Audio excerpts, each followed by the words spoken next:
nossa reunião de hoje, nós vamos fazer a nossa prece de abertura. Eu convido a todos que aqui estão, aos que estão em seus lares, para nos acompanhar na prece que vamos dirigir a Jesus. Vamos todos pensar nesse divino e meigo Jesus, pedindo a Ele nesse momento que a sua assistência misericordiosa seja com todos nós, em nossos lares e nessa casa, nos lares dos nossos irmãos que nos assistem. Pedindo aos mentores amigos presentes que possam nos acompanhar e, acima de tudo, também auxiliar aos nossos irmãozinhos desencarnados que estão aqui, que foram trazidos para receber, para aprender também as lições que aqui serão ministradas. Nós agradecemos muito a Jesus pelas bênçãos de cada dia e de cada hora. Agradecemos a Deus, o Pai, que é todo misericordioso e justiça. E que Deus nos acompanhe hoje e sempre, que assim seja, graças a Deus. Para dar início à nossa reunião, vamos ouvir a leitura Divino Amparo do livro Justiça Divina, pelo Espírito Emmanuel, através da psicografia de Chico Xavier. Se acreditas que o hálito das entidades angélicas bafeja exclusivamente os cultivadores da virtude, medita na providência divina que honra o sol na grandeza do espaço, mas induzindo-o a sustentar os seres que ainda jazem colados à crosta do planeta, inclusive os últimos vermes que rastejam o chão.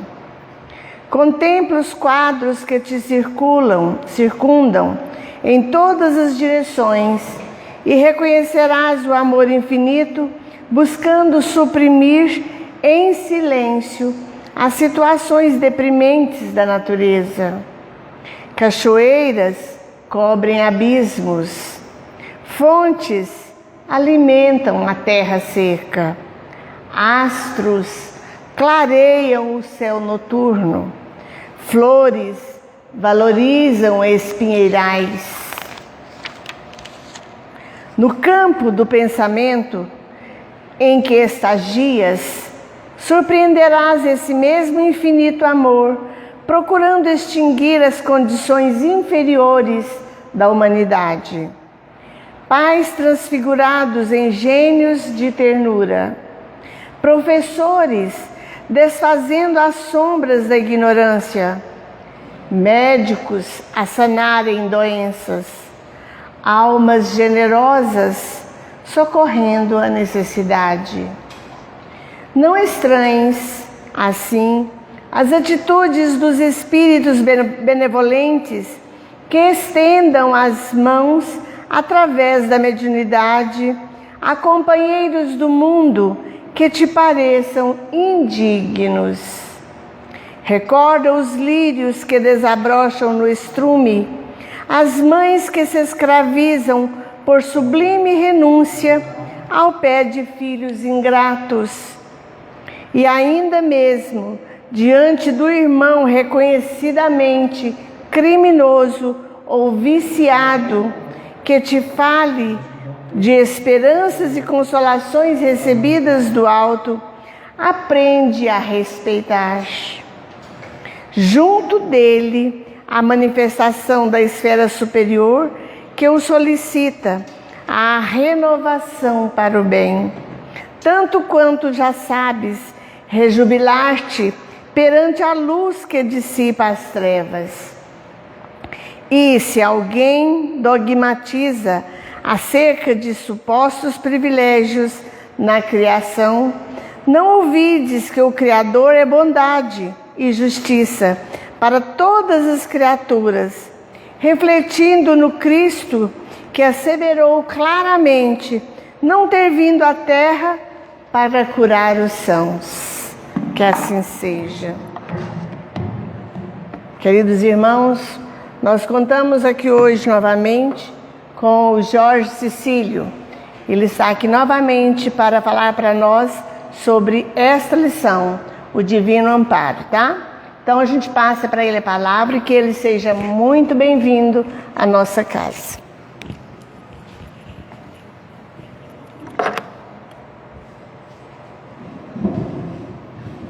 Boa noite a todos.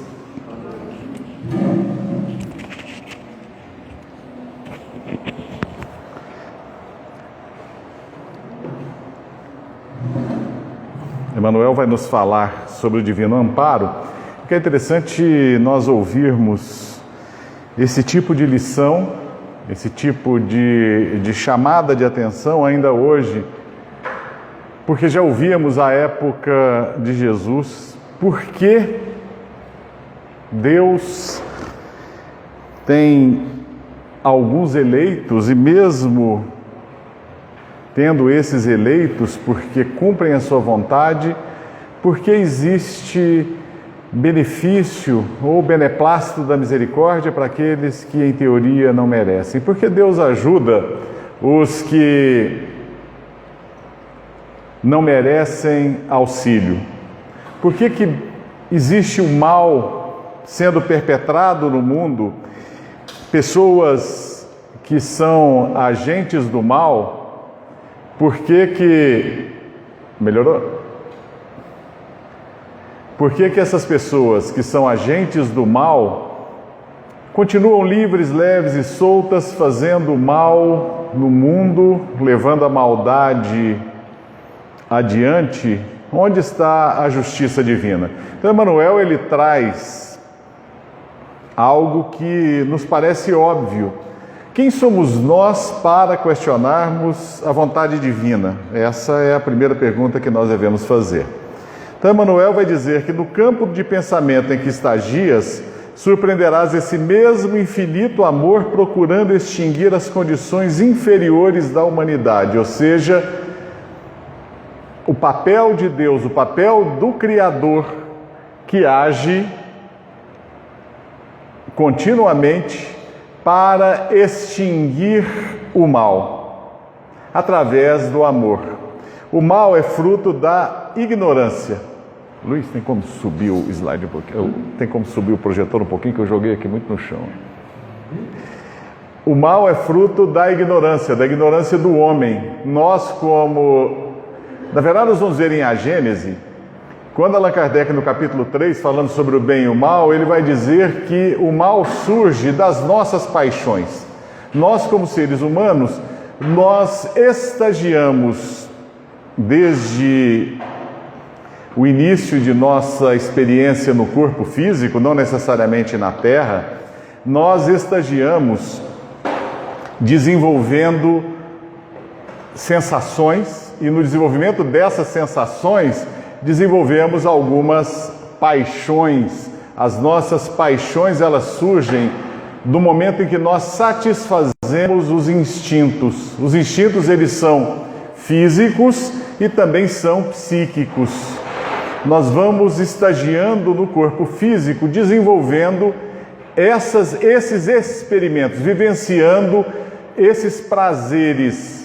E a busca de revivenciar esses prazeres continuamente faz com que desenvolvamos as paixões. Nós buscamos o tempo todo nos satisfazer. Então, a paixão, que é a origem do mal, ela surge da satisfação de um instinto físico e mais adiante psíquico. Só que ela acaba sendo fonte do mal na medida em que nos desvirtua, nos tira a oportunidade de desenvolvermos algo além disso, além dos prazeres físicos.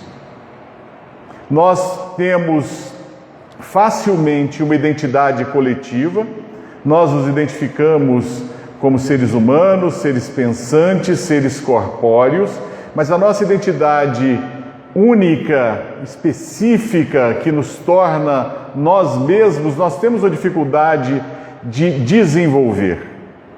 E nós vamos ver ao longo da história da humanidade as coletividades atuando como se fossem um único indivíduo.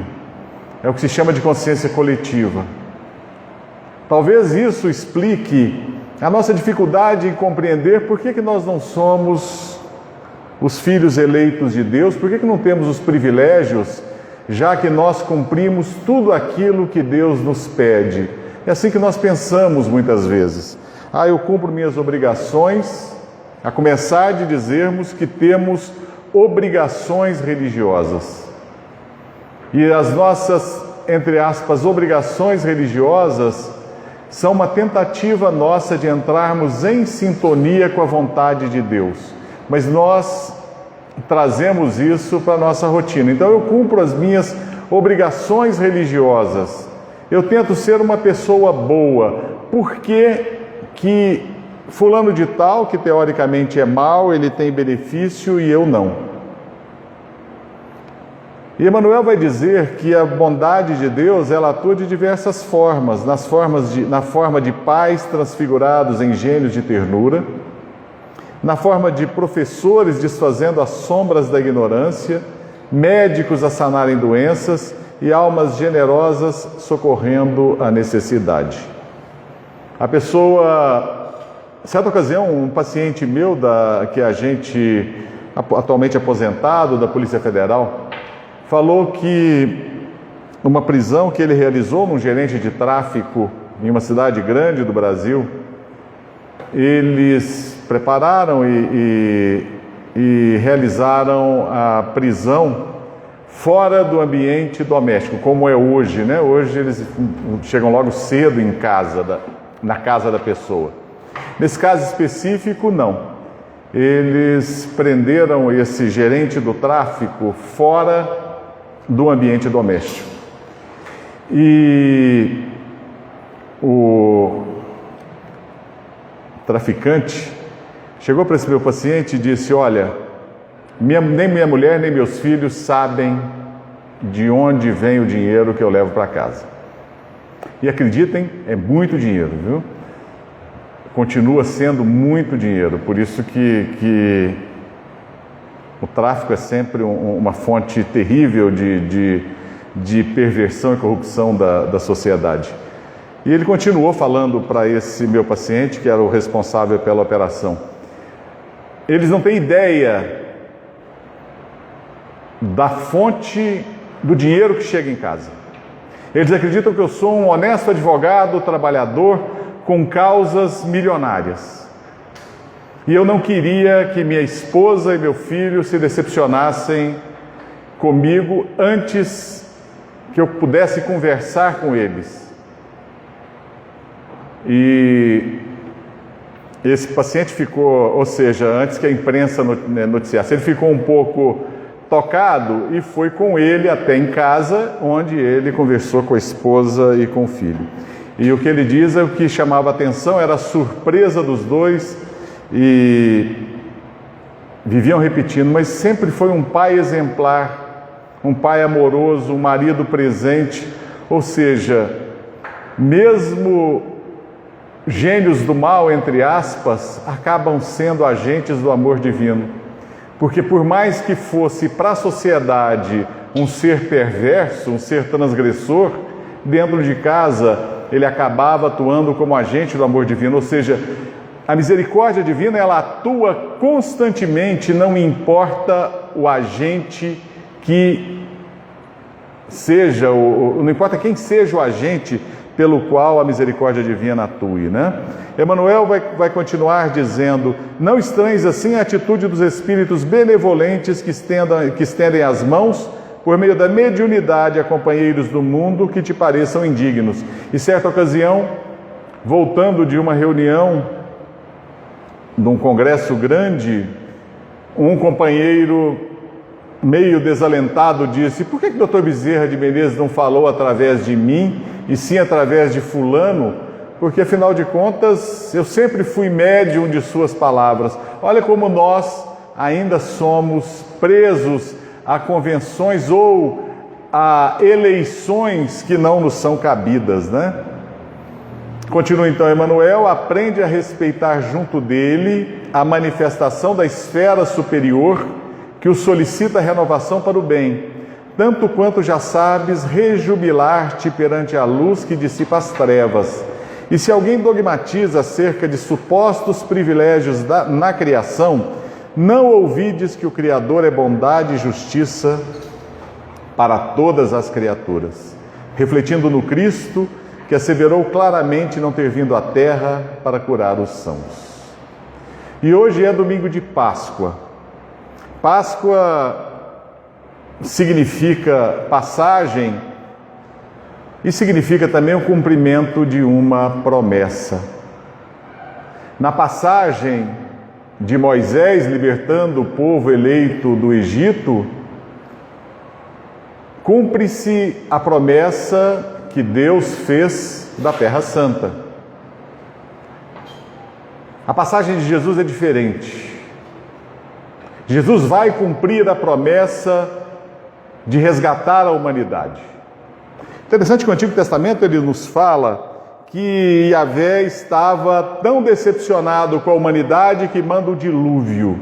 E o dilúvio acaba com todos os seres viventes da terra e a família de Noé repovoa a humanidade, agora já com o perdão divino. Mas parece que não resolveu muito, porque continuamos vítimas da corrupção da nossa própria ignorância, da corrupção de nossos corações, pelo mal que nós trazemos.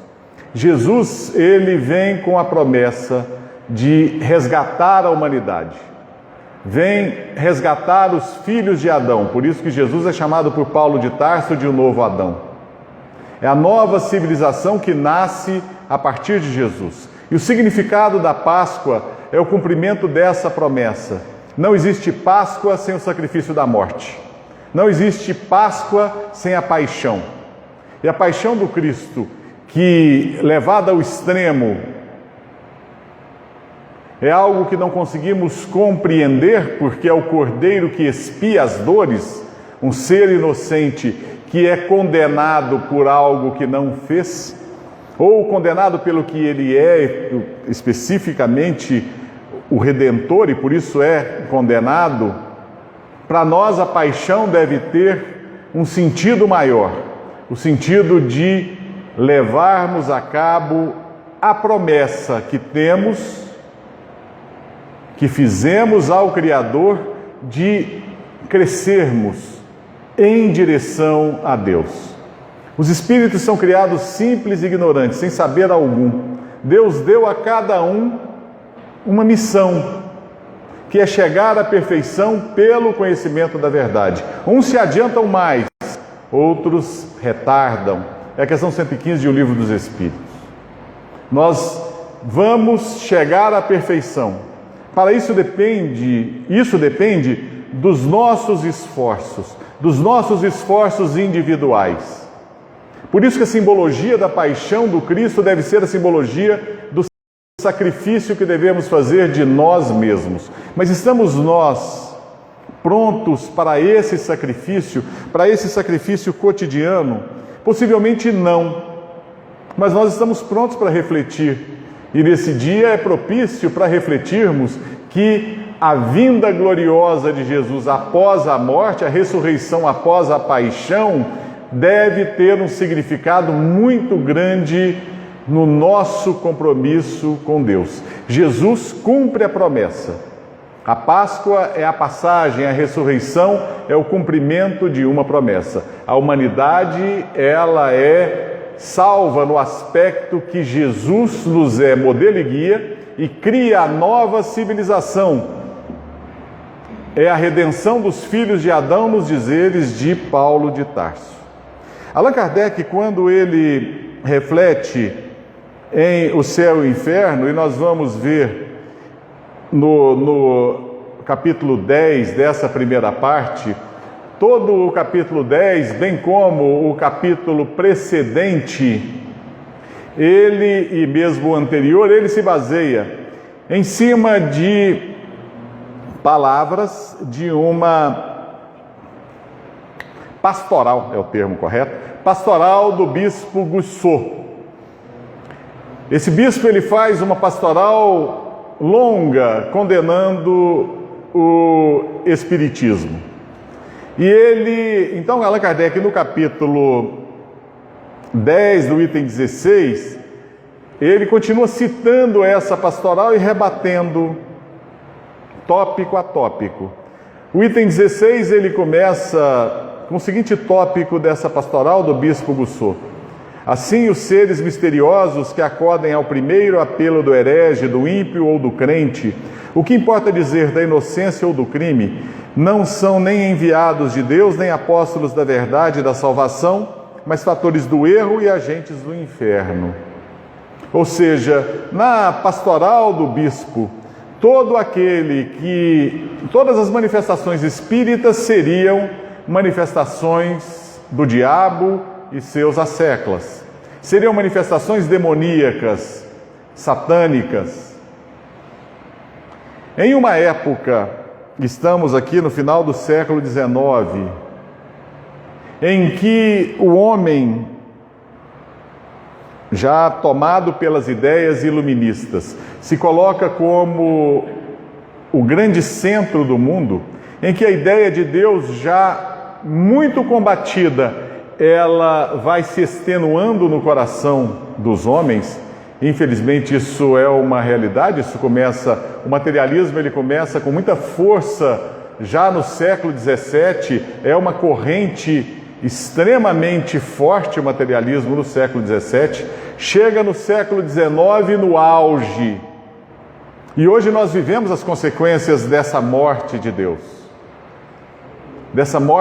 no coração dos homens. Então, numa época em que a igreja já não tinha a sua autoridade respeitada, o bispo não enxerga nas manifestações espíritas o cumprimento da promessa de sermos seres eternos e termos a oportunidade de nossa redenção em Jesus. Ele enxerga apenas como artimanha do demônio, e por isso Allan Kardec vai rebater: mas vós vos admirais que bons espíritos vêm ao herege e ao ímpio, certamente porque vos esquecestes desta parábola do Cristo. Não é o homem são que precisa de médico. Então, não tendes um ponto de vista mais elevado que o dos fariseus daquele tempo? E vós mesmos, vós vos recusareis mostrar o bom caminho ao descrente que vos chamaste? Pois bem, os bons espíritos fazem o que faríeis, dirigem-se ao ímpio para dar-lhe bons conselhos, ou em lugar de anatematizardes as comunicações de além-túmulo, melhor fora bendicesseis os decretos do Senhor, admirando-lhe a onipotência e a bondade infinitas. Allan Kardec chama a atenção de que o momento não era, e continua não sendo, o combate às ideias cristãs que vêm vestidas com outras manifestações. Não era o momento de combater o espiritismo, porque não era o espiritismo que estava derrubando a estrutura da igreja. É o crescente egoísmo, o orgulho, o materialismo que toma conta como reflexo do egoísmo e do orgulho. O materialismo que enxerga o homem como o centro do mundo.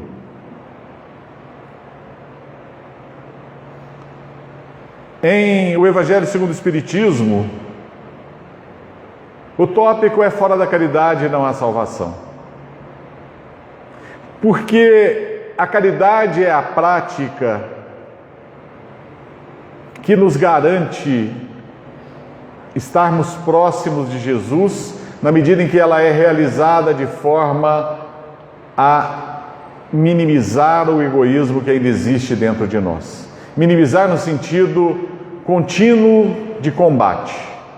É a prática da caridade verdadeira, que nos faz vencer o egoísmo e nos aproxima de Jesus, que nos faz buscar nas palavras de Jesus a verdade eterna.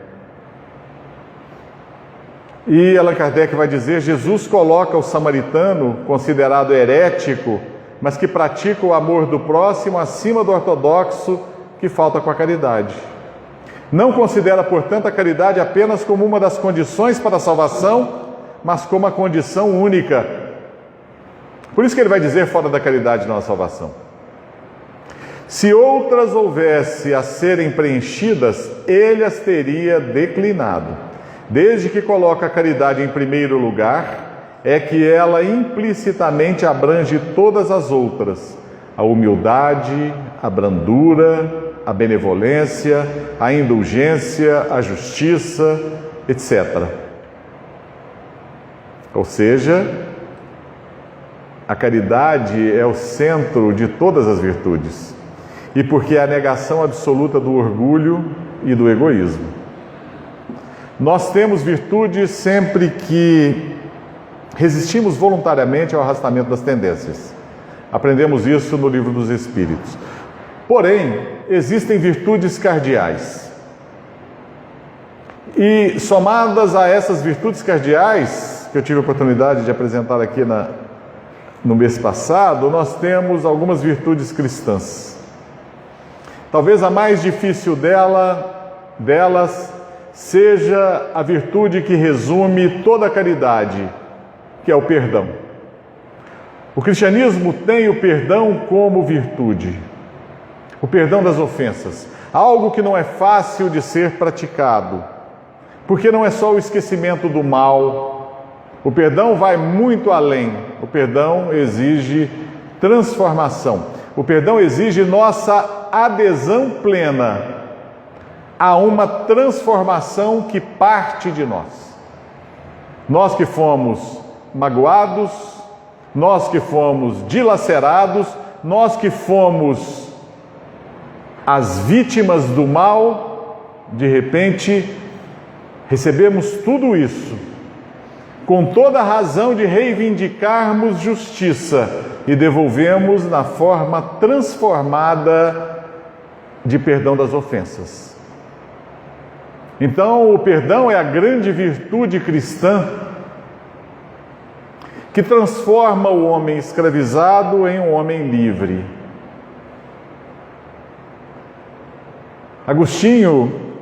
Santo Agostinho, ele falava exatamente isso, que a grande característica do cristão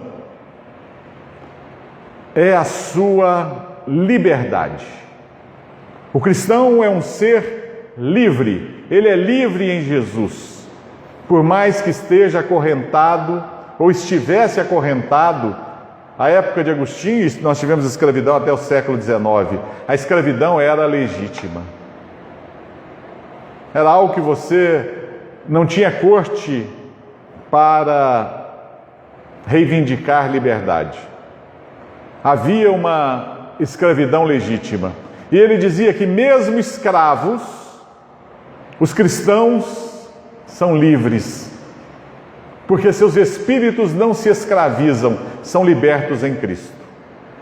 E é algo que não é démodé, não é fora de moda, porque nós questionamos até que ponto que hoje nós somos efetivamente livres. Até que ponto que hoje nós podemos dizer que temos liberdade de espírito. Porque nós nos escravizamos pouco a pouco, sem percebermos.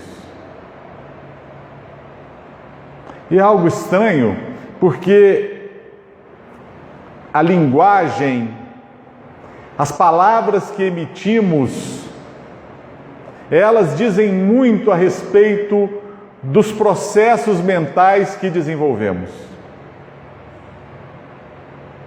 E vocês já perceberam que nós temos expressões que se tornam moda, e se tornam moda de uma forma tão marcante que acabam interferindo no próprio pensamento?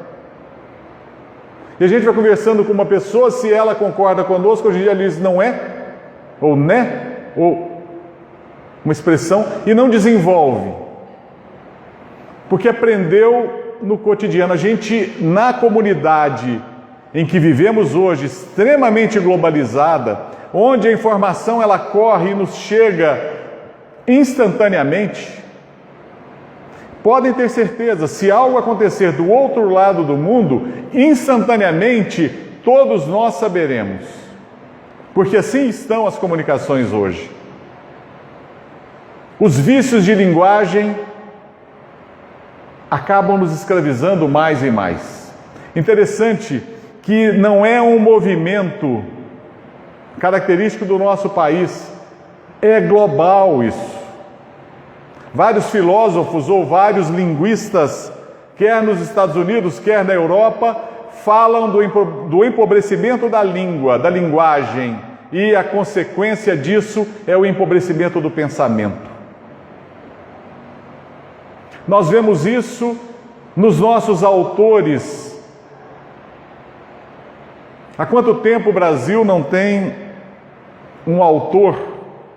A Academia Brasileira de Letras hoje elege artistas, políticos e músicos.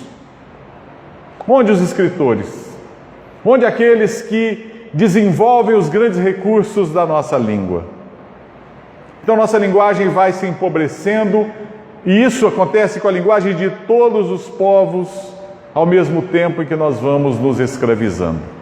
E o que é interessante, que há um movimento, e nós podemos fazer um paralelo, nós podemos fazer, em estatística chama-se regressão, uma regressão linear, e vermos que o empobrecimento da linguagem, ele é proporcional à diminuição da religiosidade entre as famílias. Essa semana, o jornal A Gazeta do Povo trouxe um artigo traduzido da mídia americana, em que mostra que o número de jovens que se identifica com o pensamento transgênero, jovens da geração Z, ou pós-Z, não sei, esses jovens mais jovens ainda. Eu ainda sou da geração Boomer, que vai de 46 a 64, eu sou de 63. E depois da geração Boomer nós tivemos várias outras gerações. Essa última geração, entre os jovens dessa mais nova geração, houve um aumento de 100% entre os que se identificam com uma sexualidade transgênera. Saiu de 10,6% para 20,7%.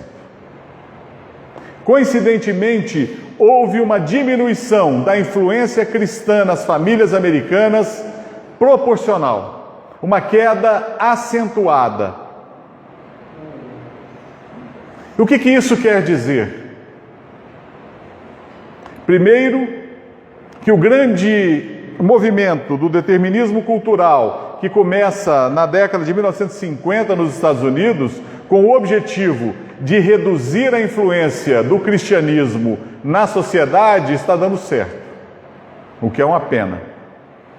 O segundo, a escravização pelo empobrecimento de valores, a escravização de mentes e de espíritos continua a todo vapor. Quem é o senhor do mundo? Não teremos senhor do mundo ou senhores do mundo, mas nós teremos um mundo cheio de escravos, o que é uma realidade triste. Allan Kardec vai dizer que a verdade absoluta é patrimônio unicamente dos espíritos da categoria mais elevada. Quem é a categoria mais elevada de espíritos? Qual é o representante dessa categoria? Jesus. É essa verdade, ou a única verdade, que se combate. É a única verdade que é combatida, porque é a verdade que incomoda é a verdade que liberta. Qual o objetivo? Pessoas livres consomem apenas o que querem. Pessoas livres em Cristo praticam apenas o bem, porque sabem que o bem é patrimônio divino. Se identificam com a sua origem espiritual. E eu falei do pensamento transgênero sem qualquer crítica, porque atendo Atendo pacientes que se identificam como transgêneros. E não é a beleza que passam nas telas de cinema e de televisão. Não é a beleza que jornalistas tentam pintar. Só ouvindo o depoimento de quem tenta o suicídio várias vezes, de quem tenta a chamada redesignação sexual para terem um minuto de paz e não conseguem, só por aí vocês têm uma ideia do que é o transtorno. Não falo transtorno no sentido de doença, mas no sentido de perturbação que essas pessoas carregam. Ainda no Evangelho segundo o Espiritismo, fora da caridade não há salvação, capítulo 15. Submetei todas as vossas ações ao governo da caridade e a consciência vos responderá. Isso é Paulo de Tarso falando. Não só ela evitará que pratiqueis o mal, como também fará que pratiqueis o bem. Porquanto uma virtude negativa não basta, é necessária uma virtude ativa. Para fazer-se o bem, mister sempre se torna a ação da vontade. Para se não praticar o mal, basta mais às vezes a inércia e a despreocupação. Questão 642 do Livro dos Espíritos: para agradar a Deus e garantir uma posição futura, basta que o homem não pratique o mal? Os Espíritos respondem que não. É necessário que se pratique o bem no limite de suas forças, pois seremos responsáveis por todo o mal que advir da omissão do bem. Nós devemos praticar o bem no limite das nossas forças, a virtude ativa que nos fala Paulo de Tarso. Por isso que o perdão das ofensas é a caridade em plenitude. E nos leva ao autoconhecimento, e aqui eu vou fazer referência ao processo de perdão de Alfredo, dirigente da colônia espiritual Campos da Paz. Alfredo que perdoa Paulo, o homem que destruiu a sua vida, ou que levou à destruição de sua vida, porque Alfredo destrói a própria vida com as suas próprias mãos. Ele se deixa levar pela calúnia de Paulo contra Ismália, bane sua mulher do lar. Ela sofre um grande impacto, porque injustiçada ela adoece e desencarna de tuberculose. Alfredo chega no mundo espiritual em intensa desesperação, e aí ele percebe que ele precisa apaziguar o seu coração. Ele tem que apaziguar o seu coração, e ele só vai conseguir isso com um esforço ativo. E apaziguando o seu coração, ele procura Paulo, porque ele tem necessidade de perdoá-lo. Por isso, ele é um homem que desenvolve a benevolência, porque vai se aproximar de Paulo na medida em que tem a necessidade de apaziguar o seu coração como uma pessoa caridosa. Ele é uma pessoa indulgente, e ele desenvolve a indulgência. Para eu desenvolver a indulgência, eu tenho que me identificar com o meu próximo. E não é só me identificar porque ele é o meu próximo, numa identificação apenas visual. É uma identificação plena, de compreendê-lo como ser humano que é, em todas as suas dimensões, incluindo a dimensão física, percebendo que ele pode ter influências genéticas que afetam o seu modo de ver o mundo e muitas vezes afetam sua forma de agir no mundo. Meu Deus, eu tenho que estudar genética agora para compreender o próximo? Não, eu tenho que abrir a minha mente para todas as possibilidades para poder penetrar na essência do que me parece ser o meu próximo. Se eu quero conhecer bem.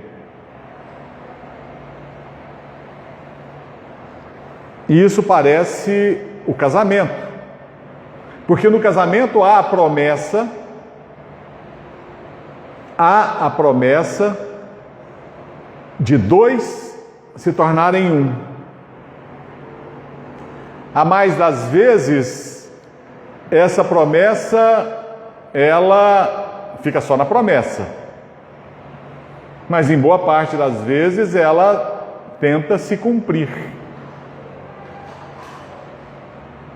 E é onde gera ciúme de sogra, né? Ah, mas você gosta mais da sua mulher do que de mim. Ou o contrário, né? Você pensa mais no seu marido do que em mim. Mas é o processo. E aqui a indulgência, ela exige isso com alguém que eu não conheço, com alguém que eu não convivo. Mas eu tenho que estar aberto para isso. Ser cristão não é fácil. Por isso que a gente tem que admirar os heróicos santos que conhecemos. Ele adquire entendimento comparando situações, ou seja, Alfredo, ele está moído contra Paulo. Paulo arrebentou com a vida dele. Ele percebe que ele tem que diminuir um pouco. Vamos baixar essa bola que está dentro de mim. Eu tenho necessidade de aplacar o ódio que vive dentro de mim, diz Alfredo. E ele se aproxima, então ele vai buscar entendimento, tentando penetrar no psiquismo de Paulo, tentar entendê-lo, o porquê que aquele homem fez isso, por que ele calunia. E Aniceto nos mostra a mente perturbada de Paulo. Em torno de seu psiquismo giram figuras de mulheres que ele caluniava. E certamente Alfredo percebe que ele está tratando com um homem doente, e essa doença pode ter começado na infância.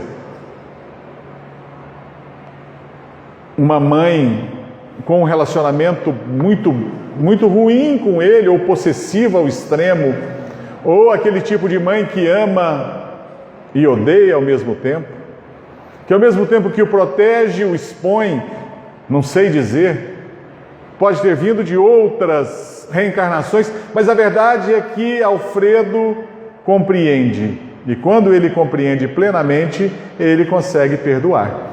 Caridade plena é benevolência, indulgência, perdão.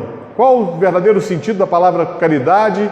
Conforme a entendia Jesus, questão 886 de O Livro dos Espíritos: benevolência para com todos, indulgência para com o erro do próximo, perdão das ofensas. E no capítulo 27 do Livro dos Mensageiros, nós vemos esse sentido em plena ação no perdão das ofensas. E o perdão das ofensas gera em Alfredo o sentimento de piedade. E é por isso que Aniceto vai nos dizer que no plano da carne insistimos à porta das coisas exteriores, procurando facilidades e vantagens. Mas aqui temos que bater à porta de nós mesmos para encontrar a virtude e a verdadeira iluminação. No plano da carne a gente ainda disfarça. No mundo espiritual a gente tem que carpir o tempo inteiro as nossas dores e as nossas inferioridades. Então é mais fácil a gente começar enquanto encarnados. No mundo espiritual a gente não consegue disfarçar. Aqui eu ainda consigo. Eu consigo no meio social desenvolver uma falsa virtude, um falso exemplo de moral, que é me segurar para conviver com o meu próximo. Eu seguro o meu ímpeto. Eu morro de vontade de encher fulano de tapa, mas eu me seguro, porque afinal de contas é meu colega de trabalho. Fulano de tal é falso demais, eu também sou muito falso, porque eu chego e abraço e cumprimento. No mundo espiritual a gente não consegue fazer isso. No mundo espiritual nós somos o que somos. O nosso perispírito nos revela. O nosso corpo incorruptível, ele mostra o grau da nossa corrupção. O corpo espiritual é incorruptível, mas o coração humano é corrupto. E é por isso que quando os espíritos amigos nos falam da indulgência no Evangelho segundo o Espiritismo, eles vão dizer que no grande abismo do coração do homem, eivado de corrupção, e é um abismo de corrupção que trazemos, nós ainda temos esperança de uma pequena luz, uma fresta de luz, servir de guia. E nós somos esses seres que buscamos essas frestas de luz no coração corrompido que ainda trazemos. Porque o divino amparo nunca nos faltou e nunca nos falta. A misericórdia divina, ela é extrema, ela é perene e ela que nos garante na terra a promessa divina do céu vindouro. Que Jesus então nos abençoe e possa permanecer conosco.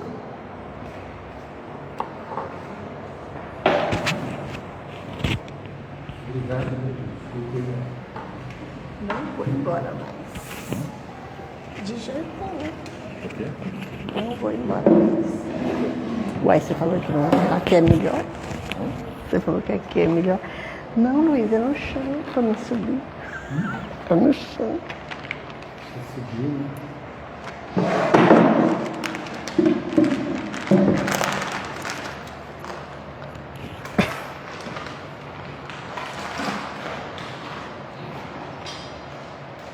Agradecemos imensamente ao Jorge Cecílio, que Deus o abençoe muito pelas palavras tão claras para nós hoje, né? Gente, eu gostaria de passar um aviso, primeiro, que é o da nossa vibração para o planeta, todos os domingos, às 8 horas, quando a gente faz a nossa prece, nós mentalizarmos luz para o nosso planeta, nesses momentos difíceis que nós estamos passando de sofrimento, né? Pelo planeta todo, mas agradecendo a Deus pela bênção de nós estarmos aqui na Terra ainda, né?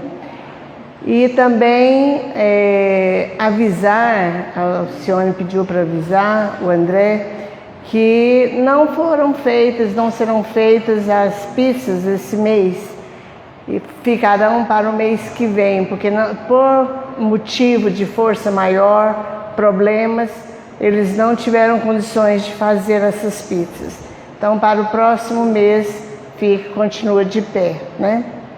Então, vamos partir já para o encerramento, agradecendo a presença de todos que aqui vieram, participaram, agradecendo a presença dos nossos queridos amigos que estão em casa, nos assistindo através da mídia, né? E dizer que estaremos aqui também no próximo domingo, às 19 horas, né? Para darmos continuidade ao nosso estudo.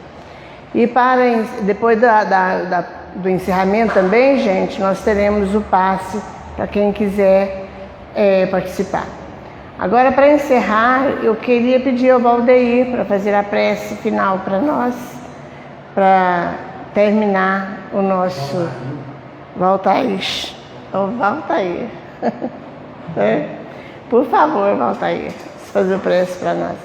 Então, eu convido a todos a fechar os olhos e vamos orar com o Valtair. Que Deus abençoe a todos nós e uma boa noite.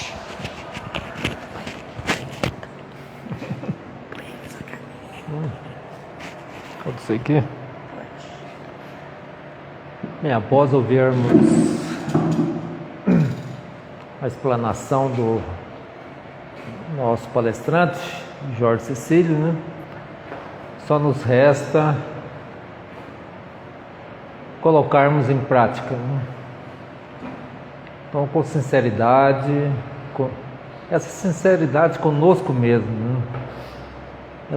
A vontade firme, né? De avançarmos no progresso tão necessário à nossa felicidade. Vamos seguir em frente, praticando o que vamos aprendendo. Que Jesus, esse divino amigo, que nos sustenta diariamente, né? Que nos fortalece sempre, né? Sempre que nós temos o desejo sincero de melhora. sua paz nos envolva, nos trazendo o equilíbrio necessário para a nossa caminhada. E damos graças a Deus por mais uma reunião. Que assim seja.